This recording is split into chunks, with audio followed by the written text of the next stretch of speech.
Assalamualaikum warahmatullahi wabarakatuh.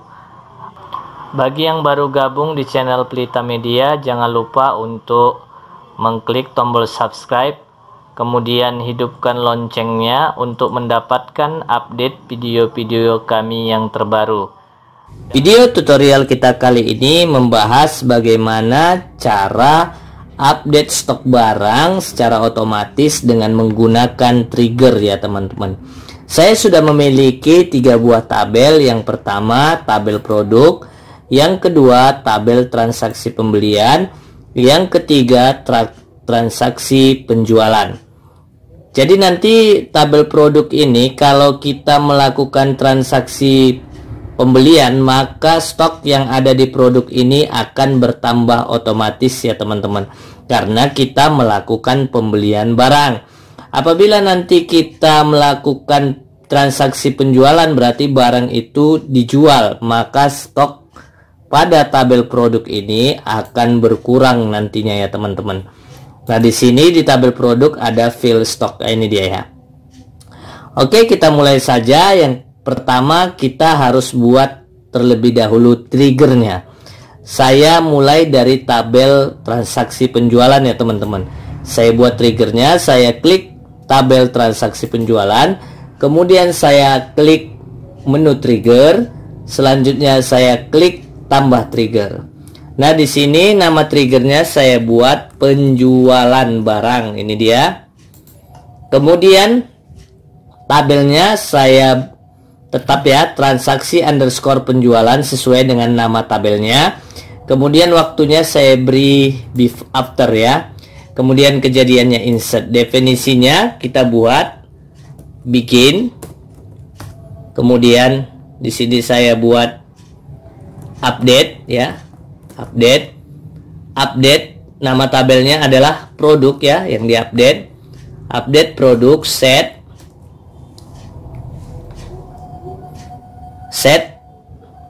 di sini ada stok ya, sama dengan stok dikurang karena penjualan tadi adalah berkurangnya stok barang. Kalau terjadi penjualan berarti stok barang berkurang, makanya di sini kita beri tanda atau operasi kurang stok, kemudian baru new,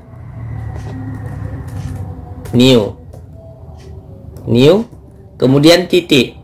Nah, titik di sini bukan stok lagi ya, nama fieldnya. Nama field di transaksi penjualan itu adalah jumlah ya. Kalau tidak salah saya jumlah, nanti kita pastikan ya.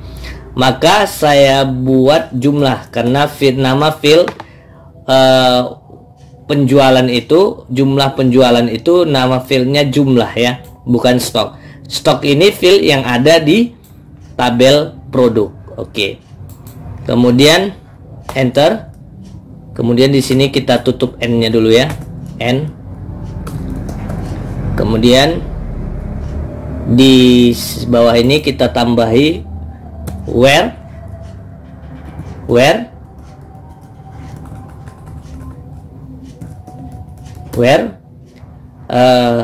Yang ini adalah di produk ini, kalau tidak salah kita klik kanan ya, coba kita cek. Di produk ini ada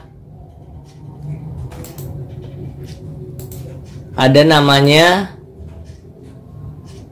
stok ini KD underscore produk ya, KD underscore produk ya.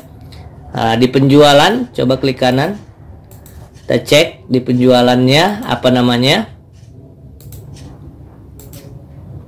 ID underscore produk. Jadi di sini where KD underscore produk sama dengan new ya, new titik ID underscore produk.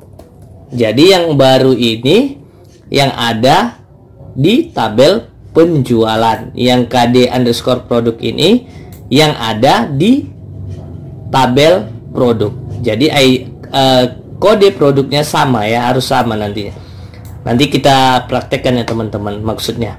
Oke, udah selesai seperti ini, kita kirim. Di sini ada error ya.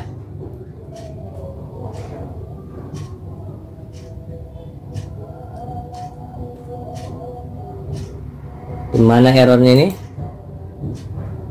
Oh, di sini titik komanya belum. Titik koma di belakangnya teman-teman, kirim. Nah, sudah ya. Tadi kurang titik komanya. Setelah sudah, kita tambahkan coba produknya. Kita klik produk, kita tambahkan. Nah, di sini kode produknya saya beri P01 misalnya. Nama produknya misalnya pasta gigi ya.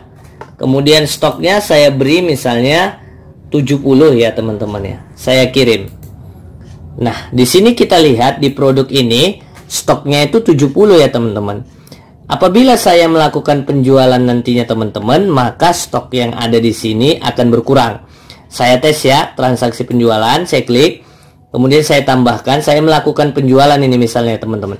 ID produk yang ada di sini, yang di tabel penjualan ini, transaksi penjualan ini, itu harus sama dengan kode produk yang ada di tabel produk ini. Maka saya beri nama ID produknya P01 karena kode produknya P01 yang ada di tabel produk ini. Oke, kemudian jumlahnya saya buat misalnya 30 ya teman-teman. Saya buat 30.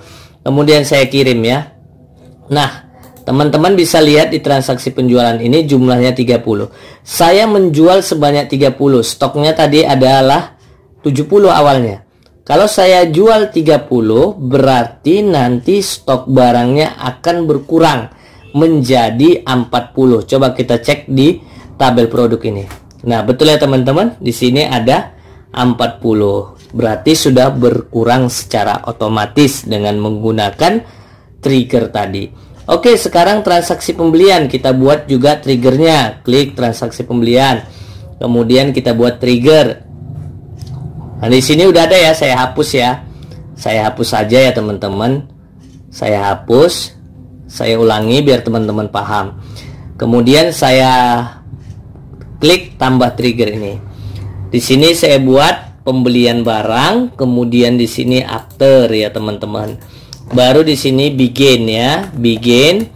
Kemudian di sini end. Selanjutnya di bawahnya sama update. Apa yang diupdate?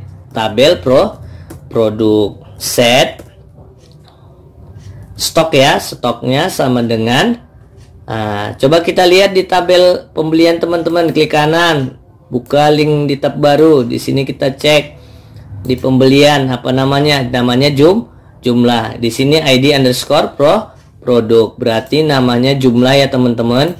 Di sini berarti stok, berarti di sini new titik jumlah ya. Kemudian where sama caranya ya.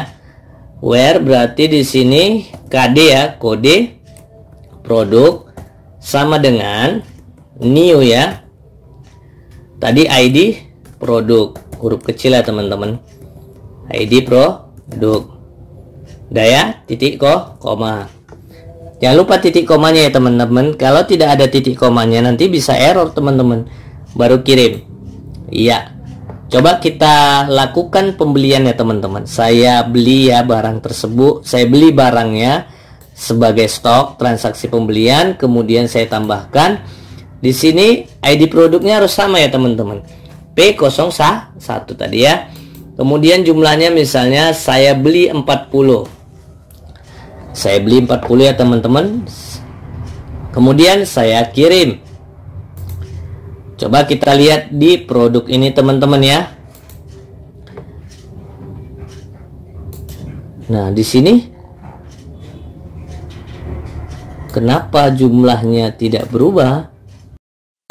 Oke ya teman-teman, kesalahannya itu ada di triggernya rupanya ya teman-teman. Kita klik transaksi pembelian. Kemudian ini kita hapus saja dulu ya transaksi pembeliannya. Kemudian coba kita perbaiki triggernya ya, transaksi pembelian, kemudian pilih trigger, kemudian di sini ada ubah ya, kita ubah triggernya. Di sini teman-teman saya lupa menambahkannya ya, stok tanda tambah seperti ini, karena terjadi penambahan ya, penambahan stok nantinya apabila kita melakukan pembelian barang. Maka stok tambah new titik jumlah. Jumlah ini adalah field yang ada di tabel pembelian ya teman-teman. Kemudian where KD produk ini field yang ada di tabel produk. Sedangkan ID produk yang di sini adalah field yang ada di tabel transaksi pembelian ya.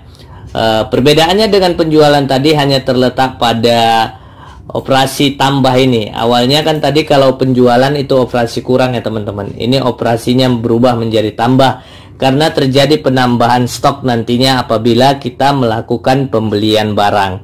Oke. Kemudian saya kirim. Yuk kita coba ya teman-teman. Kita lakukan pembelian, transaksi pembelian, kemudian kita tambahkan. Selanjutnya ID produknya tetap tadi P01 ya teman-teman. Jumlahnya misalnya saya tambahkan 40. Kemudian saya kirim. Nah, lihat di produknya teman-teman ya. Di sini berubah menjadi 80. Saya coba sekali lagi teman-teman melakukan pembelian. Saya tambahkan misalnya P01, misalnya saya tambahkan 40 lagi. Saya beli, saya kirim. Kemudian saya lihat lagi di produknya, maka di sini menjadi 120. Kemudian coba saya jual, misalnya saya jual 20, saya tambahkan di sini transaksi penjualan. Saya tambahkan, misalnya saya jual 20 ya, saya jual 20. Apakah berkurang nanti stoknya di tabel produk? Kita tengok ya teman-teman ya, kita lihat ya teman-teman, kita kirim. Coba lihat di tabel produk, maka di sini otomatis berkurang menjadi 100 stoknya ya teman-teman. Nah, begitulah teman-teman caranya bagaimana kita menggunakan trigger untuk update stok barang secara otomatis. Semoga tutorial ini bermanfaat ya teman-teman. Terima kasih. Assalamualaikum warahmatullahi wabarakatuh.